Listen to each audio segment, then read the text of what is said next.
Good morning. It is August, what is it, 18th?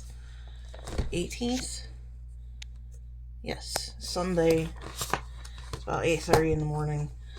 We have a mission today, which is to find all of the notebooks that we've written in since we've had system awareness, including notes that we wrote in books like this.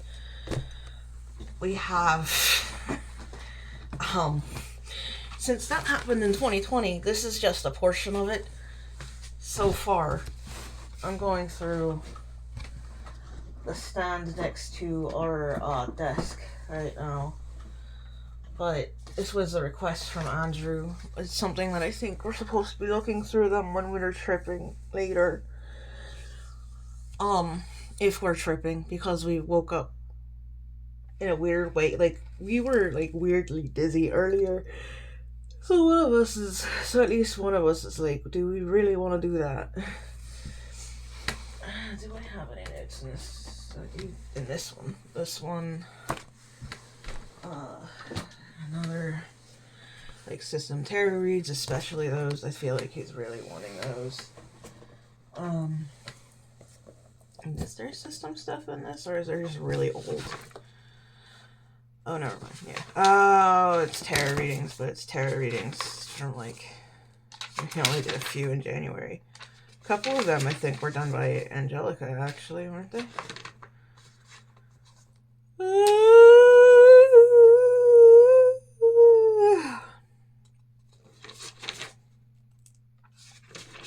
I haven't. Oh, this is just another tarot one, but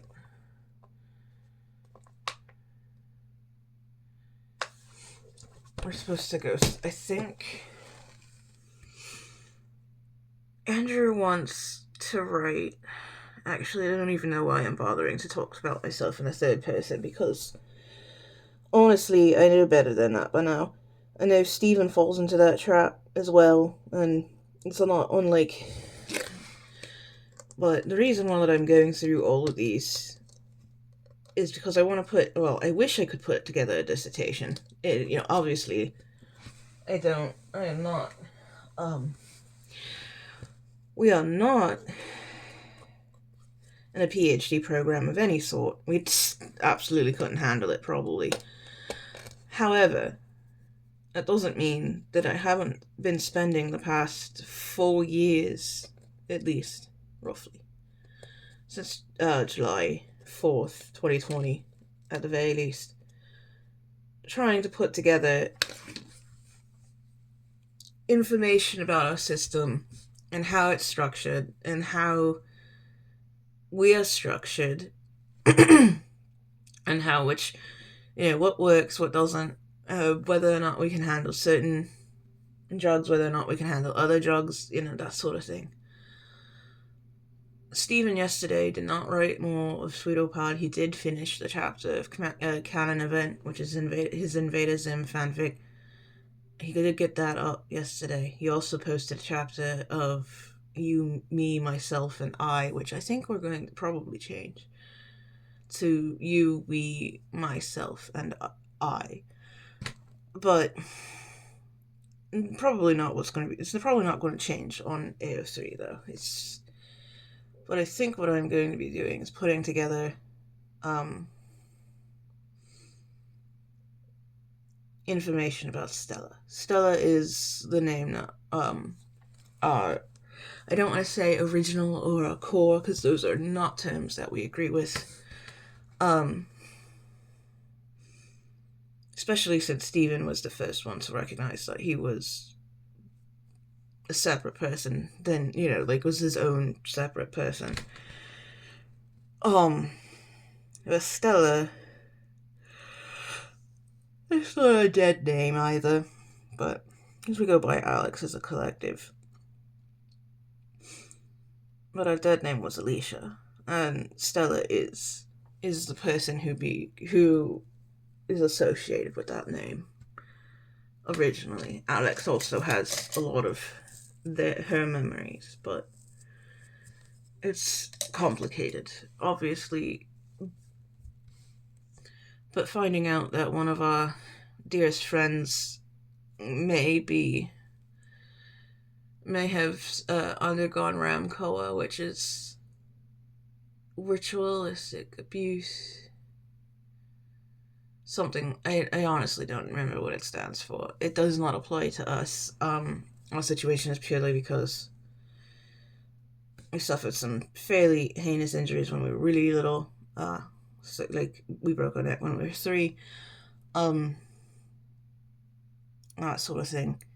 But also, then very shortly after, like within a year or two, we were sexually assaulted by a neighbor repeatedly, and we know that those are the events that caused us to exist the way that we do today. It also doesn't help that our ex-wife, we met her in high school, and what I think we're trying to do and have been trying to do for the past few months is reclaim parts of ourselves that we've buried as a result of meeting her. And of course, last night we had a dream about her. We were supposedly living together again, or at least like living in the same space together again. It was weird. It was honestly, I have no idea how it went. Though I do know it must have been a Steven dream, because at least one of us was attracted to her physically. I didn't do anything with her, which is usually a theme with dreams when she pops up, and usually it's not consensual every time. Most of the time it's not. This time it was more like, God damn it, why is she hot? It was more of a, God damn it, why is she hot? And then like having to like completely remove ourselves from situations because she would pick up on that. Good morning, Steven. Good morning. Oh, I hate when you do that. Sorry. I'm so... It throws me off. It makes it more difficult for me as if I'm sharing. Like, not necessarily if I'm sharing, because we're co-con, like, 99% of the time. I feel like there's nobody up here that's ever alone when they're up here. But Steven especially, if he comes to the front. But we're trying to reclaim who we were in high school. Parts of who we were that we buried or that got pushed out of us because of our friendship and then relationship with our ex-wife. Because we met her in high school, we started dating in high school, we got married by the time we were 19. That's when Alex first let themselves be known. As far as we know, it was on our wedding day. And she had turned around, they had turned around, and asked Steven if he really wanted to do this. If he really wanted to get married to her. And of course, Steven answered yes, because we were 19. We were 19, we thought that what we had with her was love, and in some ways it was.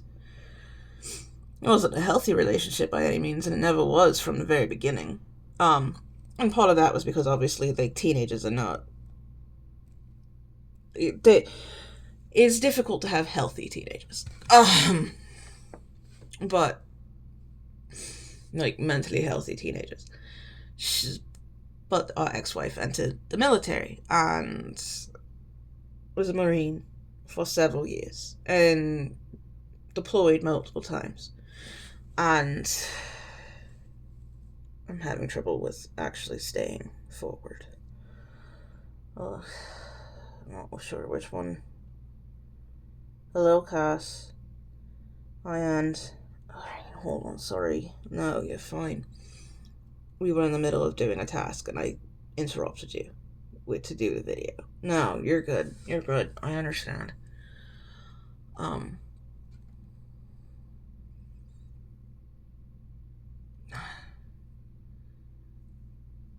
There's so much of us, so many of us, that either or because of our ex-wife, I mean, the majority, like the three that you normally see on these videos are four, whenever you see Alex, two, or Angelica, so five.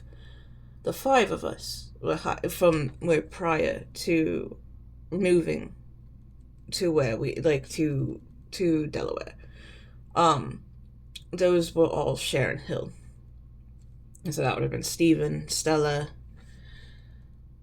Casper, myself, and Angelica. The five of them, us five, were the original five from when we were up till about 12 years old. Once we were in Delaware, I think middle school we had a couple more show up, but it's unlikely because middle school was pretty uneventful overall, even though we dated.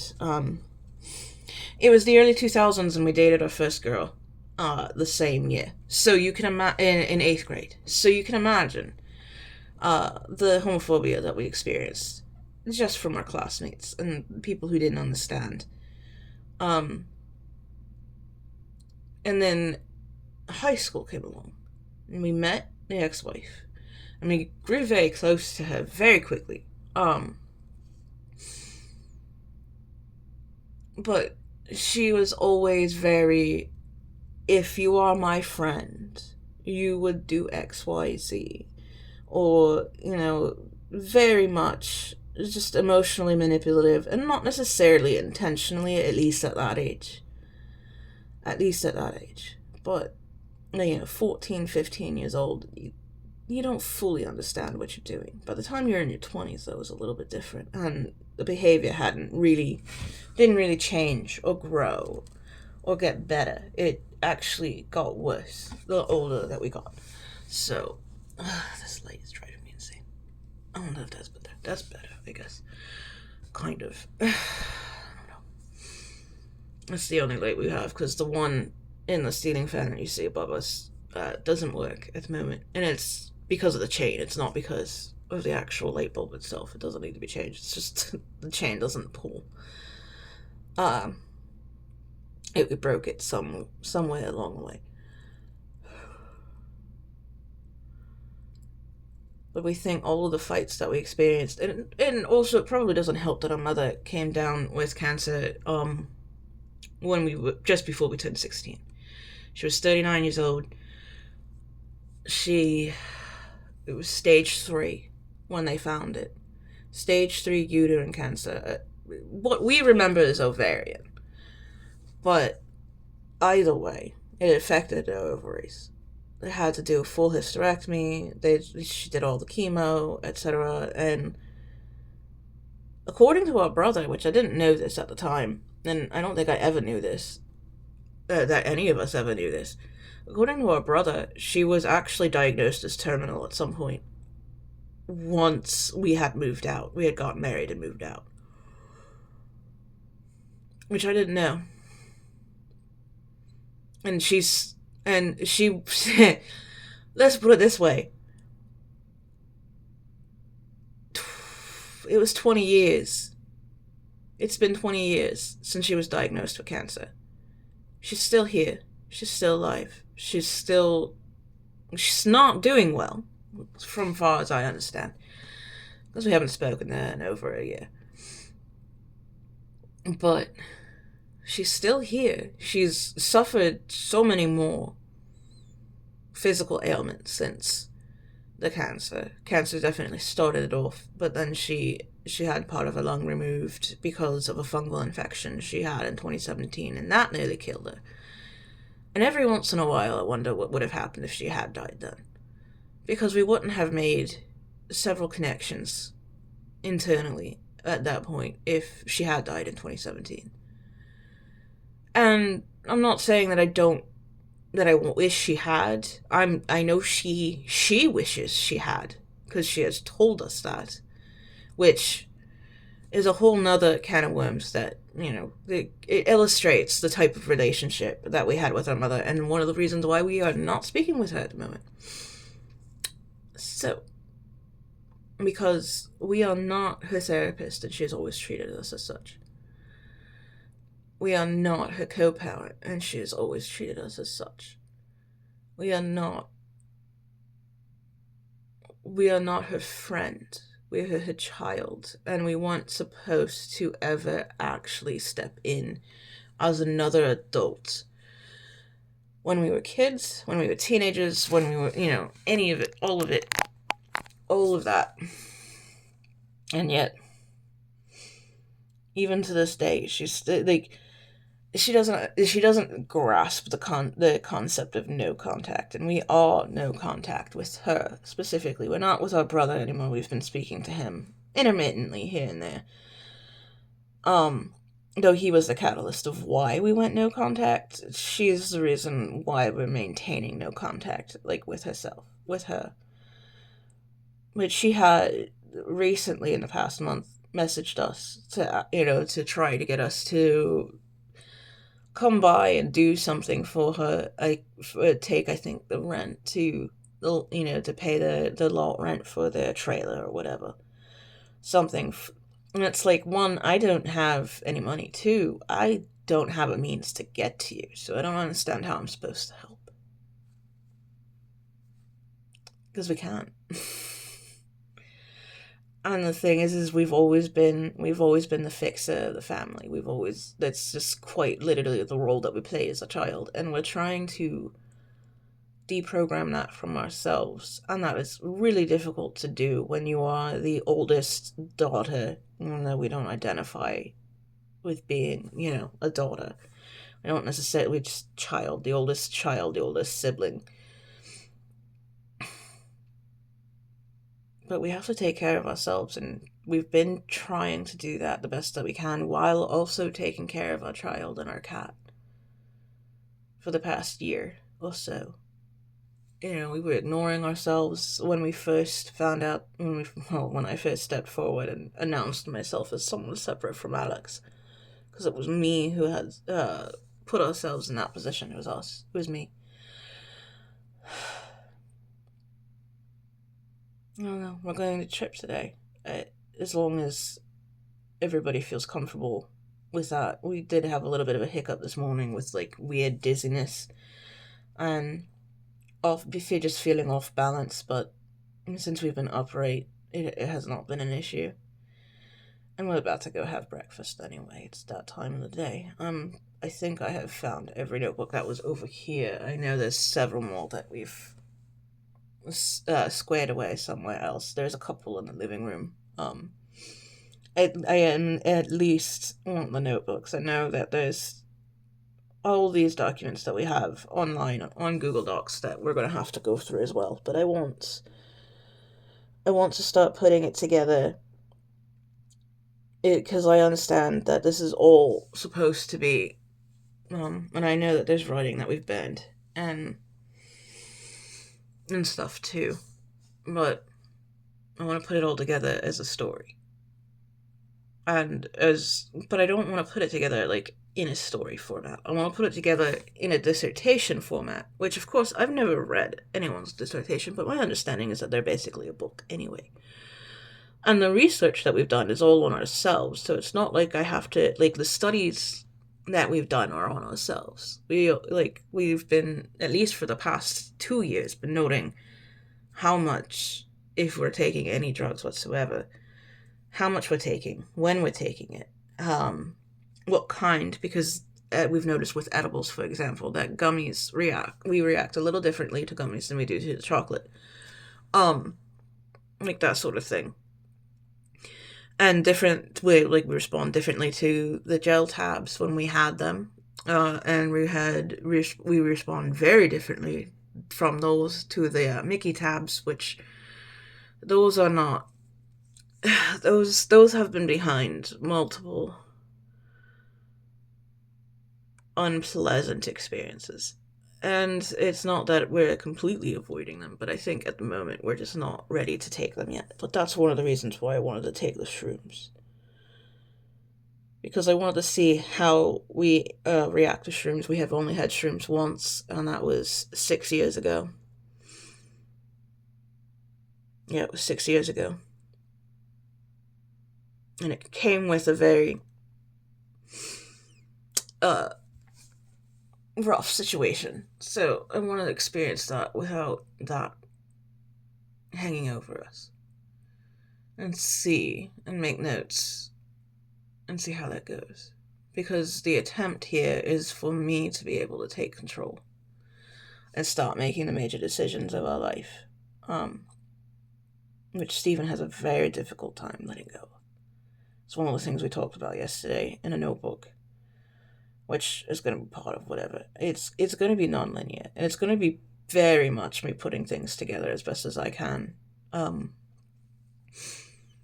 Probably going through notebooks one at a time, something like that. I don't know. We'll see. But I think we're done for today. We're going to go get breakfast here in a moment. Thank you for listening.